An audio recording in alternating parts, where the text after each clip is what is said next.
Hello, everybody. It's the Film Optimist, and today I'm talking about The Incredibles. I think this is my first Pixar review, which is crazy. I told myself I don't need bitch ass Wikipedia for this. I think it came out in 2004. I'm gonna quiz myself at the end of this review. I think it came out in 2004, and movie opens up.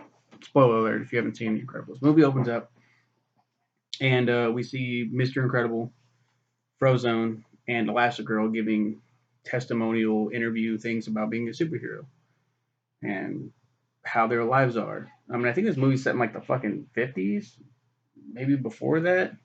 Um, I didn't think about it when I was a kid. I was like, I like that old timey black and white.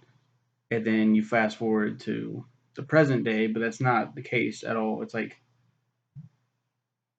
fuck, I don't even know. It's got to take place like 50s, 60s. Because, and I also didn't think, I'm getting ahead of myself. Anyway, then we cut to Mr. Incredible. He's got to get to somewhere important. We don't know what that is yet. He stops and helps an old lady get the cat down from her cat down from a tree. He does some other heroic shit, and then there's a villain, the first villain that we've ever seen in this universe, this superhero universe. Bomb Voyage, this British mime dude who blows shit up. Um, and he goes to the crime scene. I think before he goes to the crime scene, that's the interaction with Elastigirl, and she's like, "I can be real flexible," and it's like, God damn, like everyone says Elastigirl's so fucking thick. I was a kid in 2004. I was 12. So I didn't really think about. I think that's before I really liked ass. Before I matured, so I didn't really notice that. Like that scene where she looks back and she's like, "Oh, I've gotten fat down there." Oh, and like all the older mature dudes who are into asses are like, "Oh." Uh, um, yeah, but she can be real flexible. Jesus Christ, Pixar. And much like how I am now, all flustered over a fucking cartoon character. Uh, Mr. Incredible was like, "Well, what are you doing later?" And she's like, "I'm kind of doing this thing, but I might see you around." He's like, "Yeah, yeah, sure, sure." And then the whole Bon Voyage thing happens. And there's a little boy there named Incredible Boy who Mr. Incredible calls Buddy. Buddy, I know you're my biggest fan. You can't be here. Oh, stop. My name's not Buddy. It's Incredible Boy. I'm your sidekick. And he's like, "You don't even have power." He's like, "I've invented stuff. Like, look." And it's cute, but it's also like this kid's also kind of like got a punchable face. Um, but Mr. Incredible's like, no. And then he gets the cops involved. And I think he goes up like on this roof. I remember he runs while he's chasing Bon Voyage. He sees a guy about to fucking kill himself, about to jump to his death. Fucking crazy. And he rushes, and he's like, the building that's about to be bombed anyway is the very same building. What are the chances, right? So Mr. Incredible jumps, leaps across the building, catches the guy mid fall, goes to the window, breaks the guy's back. The guy's like, "Oh, I think you broke my back." He's like, "Oh, you'll thank me later." And goes to take down Bon Voyage. I don't remember if he catches Bon Voyage. I know there's an explosion. Buddy's there, and he has to shield Buddy from the bomb. He's like, "You could have really been hurt," and puts him in the cop car. That'll teach you to interfere in business you don't belong in. And then we finally see where Mr. Incredible was going. Oh, it's his wedding to Elastigirl. Round of applause. That's amazing. Great storytelling. Great opening to the film. But shit goes south really quick. Superheroes are going to be banned because the guy that was going to kill himself because of his back injury is suing Mr. Incredible for not allowing him to die. What? Being someone that is depressed and has had suicidal thoughts, I kind of I used to think what a dumbass piece of shit dick. He got saved. But let's just back up for a second. Hospital bills are fucking expensive. This guy was at the lowest point where he was like, I don't want to live anymore. And he was going to take his own life. Now, on top of not wanting to live anymore, he now has a broken fucking back. I kind of see where he's coming from now. But when I was growing up and all these years later, I'm like, what a prick. And then now I'm like, oh, I get it now.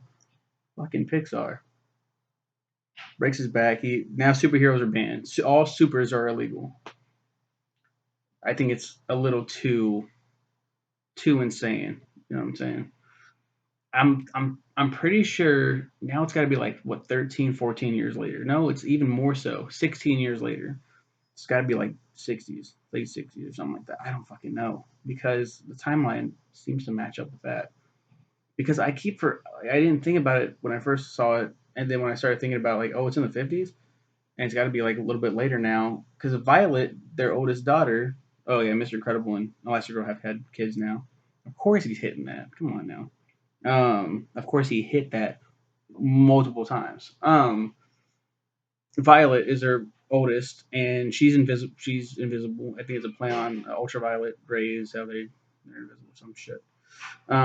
She's like 16 or something. She's in high school. So yeah, this had to be years and years later. Why didn't I even think about that? I was thinking like, oh, they just became illegal, and then I'm such a fucking idiot. Then they have a boy named Dashiell Robert Parr. We don't know that until the sequel. Spoiler alert. His name's Dash. They call him Dash, and he's super fucking fast, and he's cute as a button. And even cuter is Jack Jack, who doesn't have powers. He's powerless. Um, um, and yeah, he's adorable as shit. He's just a baby. And, Frozone is still best friends with Mr. Incredible and Elastigirl, now kind of known as Mrs. Incredible because they've been married. So, and that's how she was packaged. All of her toys and shit were it's Mrs. Incredible and Violet Incredible, Dash Incredible, Jack Jack. So Bob Parr, that's his real name, and then Helen Parr. They can't. Well, Bob can't let go of the past. Neither can Frozone, but he's kind of just there enabling Bob. He kind of tickling his fancy. Um, oh, he's got a fucking like a police radio in the fucking car. Bob does, and so they just sit there listening for crimes because they still have powers, and it's like, the fuck are we supposed to do with fucking powers? There's a burning building. They go to save some people. Um, Bob happens to fall through the floor of the burning building, which is situated over a jewelry store, and they're wearing masks, ski masks. So cops show up. What are they gonna do? Well, we're gonna fucking shoot. They have to deflect. They have to diffuse that situation. And they get out of there. And Helen is pissed. She's fucking pissed, and she grills him. Why the fuck? Why are you doing this shit? You piece of fucking. I wanted a fucking divorce years ago. It's like, fuck you. I told you we do this for the kids. And it was pretty fucking racy for Pixar to do that. I commend them for that. Um, so then it's like wow, it's not that deep, obviously. I'm just trying to make it spicier because everyone's fucking seen The Incredibles. Also, Bob has a really shitty desk job. Like he works at a fucking cubicle. And his boss is the dude, the voice of what is his name? He's the voice of Rex, but he's also from Princess Bride. The inconceivable that guy. He's super fucking tiny. This guy that Bob works for, and he kind of gets off on picking on Bob because he's this tall, big dude, like this fucking hulk of a man. And he's like, it's funny that I'm the boss of this motherfucker. Watch this. Get over here, Bob. Like, fuck. Well, Bob comes in at some point and he yells at him. It's like an insurance company, and they're supposed to like sell shitty insurance, and he doesn't like doing it. He wants to be a hero. Also, they're not really helping anybody. He finds out, and he looks out the window during this grilling session, and this guy's getting robbed. And he's like, "There's a man getting robbed." He's like, "Look at me, Bob." It's like, "Oh, what?" Like, bro, my boss puts his hands on me. I'm punching. I'm fucking uppercutting that dude. Don't put your fucking hands on me, you little piece of shit. Anyway, he does that, and He's like, but he's being robbed, and he's like, then he looks back over, he's like, oh, he got away, and the guy's like, oh, it's a good thing too, you were this close to getting, and he's just like grabs him by his fucking throat, fucking Bart Simpson, Homer Simpson's, fucking chucks his ass through like three fucking walls, hit every bone in his body is broken.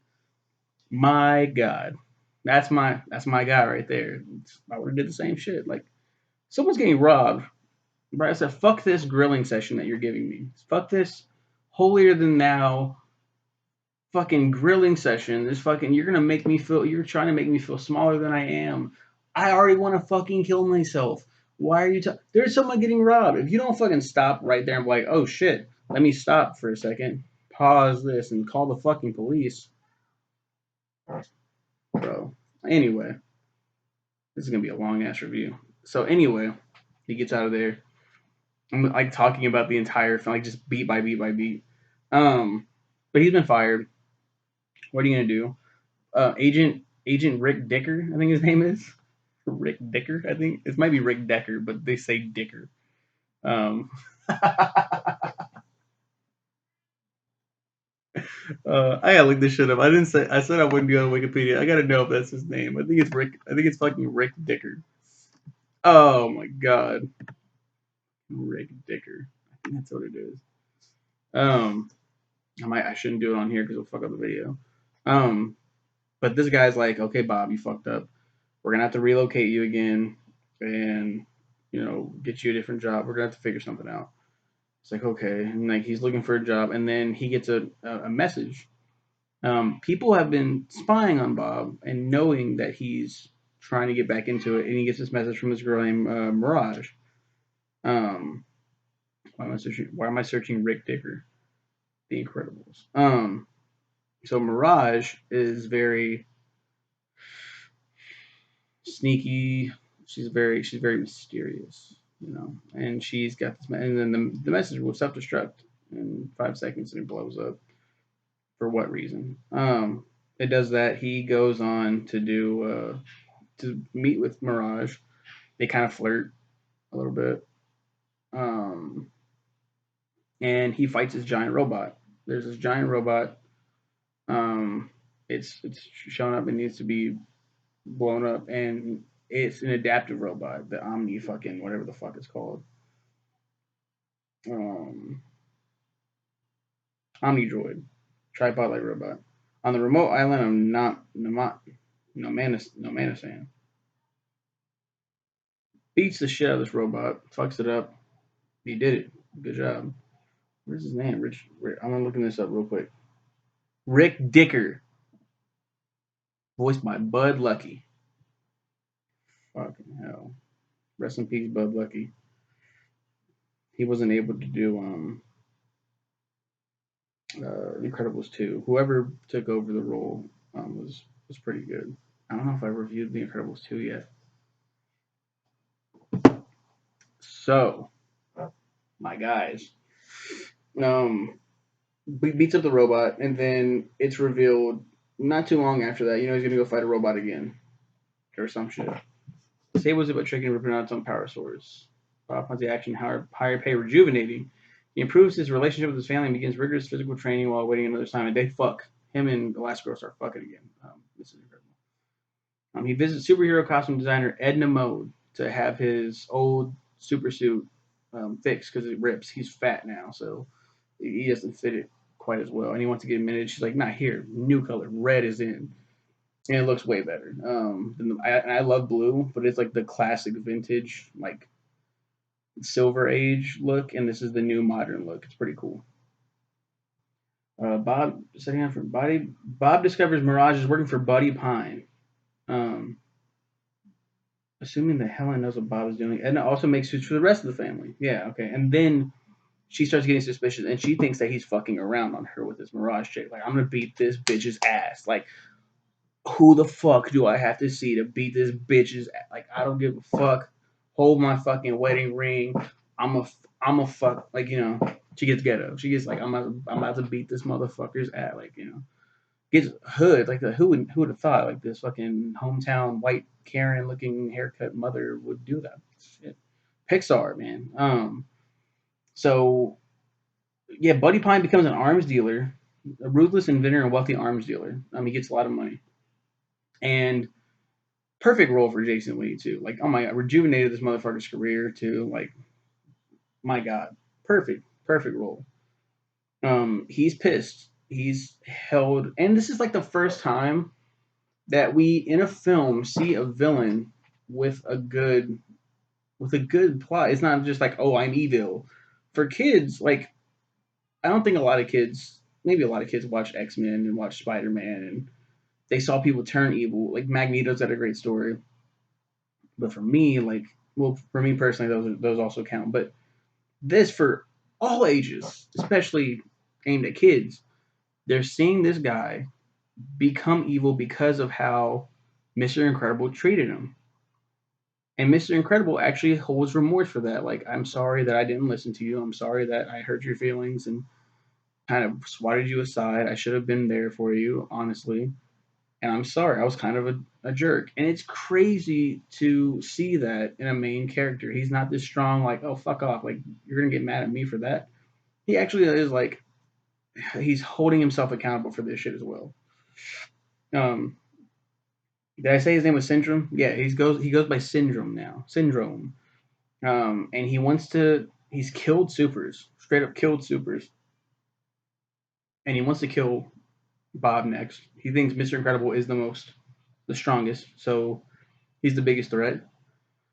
Um, when Helen finds out, Mrs. Incredible finds out, she goes to Edna Mode to question what's going on. And he's like, "Didn't you know? Like, you know where he is?" She's like, "Yeah, of course I know. Do you know where he is?" And oh, I forgot to mention Edna Mode is great too. One of the best characters. Little short woman, bob haircut, fashionable as fuck, and then just amazing with fashion. Fashionable as fuck. When she finds out, then she sees like there's suits that are made, and there's this one that for the baby, Jag Jag, it's fireproof. It's this rocket proof, and she's like, you know, he doesn't have powers, right? She's like, oh, we'll see. Edna Mode's smart as fuck. Um, she goes to leave. She's like, you two stay here, watch the baby. I'm gonna go and find your dad on his thing. Everything's fine. Everything's fine. As she's flying in, she finds out Dash and Violet snuck on a plane. They got a babysitter for the baby, and she's like, the plane is fucking shot out of the sky. She grabs the kids and she shields them, and then they're flying down as she can expand her body to a parachute. They're in the water. There's an amazing scene after they get out of the water. That she makes herself into a boat, dashes the motor. Violet's just kind of like hunched over, like shit.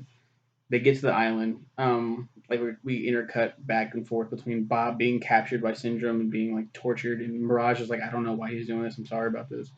Um, an amazing scene where Helen's sitting with her kids, Violet and Dash, and they're all around this campfire, and she's like, you know those bad guys in those TV shows that you watch? They're like, yeah, yeah. She's like, these aren't those bad guys. These men will kill you. Like these people will kill you. Oh my god, it's like so tense and it's so perfect. Pixar, so perfect, dude. Like you can't go wrong with picking like a Pixar film, like a favorite Pixar film. I feel. Even like my least favorite is Monsters University. If someone said that was their favorite Pixar, like, fuck yeah, yeah. Any movie that they, yes, yeah, I understand completely. I'm not gonna argue about any of them. Crazy scene. Violet and Dash run off on their own as Mrs. Incredible goes to find Bob. She's like, "You stay here on the beach." Of course, Dash is like, "Fuck off, mom," and goes to look for something else. Good thing they did too, though, because there's a rocket chamber that the cave connects to on the from the beach, and if like they would have just stayed on the beach, the flames could possibly reach out of that cave and incinerate the both of them. They wouldn't even know. So it's kind of cool that Dash wanders off and then finds that and it's like, oh fuck, and runs out of there. And then she also awakens some more of Violet's power. She can create a force field around herself. Um, they Mrs. Incredible saves Bob after a little spat. They smack each other around. They kiss. You know, Pixar fucking hot, dude. She beats the shit out of Mirage. She knocks her out with one punch.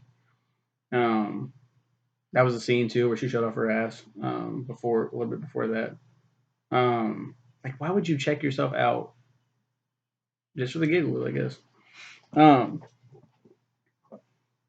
they they are rescued. They come out. Dash and Violet run into their parents. They kind of meet in the middle, and they're like, "Oh my god, it's you! It's you. Oh, let's go!" And they start taking down all these people in this epic fucking family fight. Like, yes, watch this shit, and they're beating the shit out of everyone, and they're proud of their kids, like showing powers because they can't do it. Like Mrs. Incredible has always been a voice of reason. She's like, I can't, we can't. Dash can't run as fast as he can in the races at school because they'll know. Violet, don't try to be invisible. You know, be as open as you can be. And of course, she resorts to being invisible anyway. She's very shy.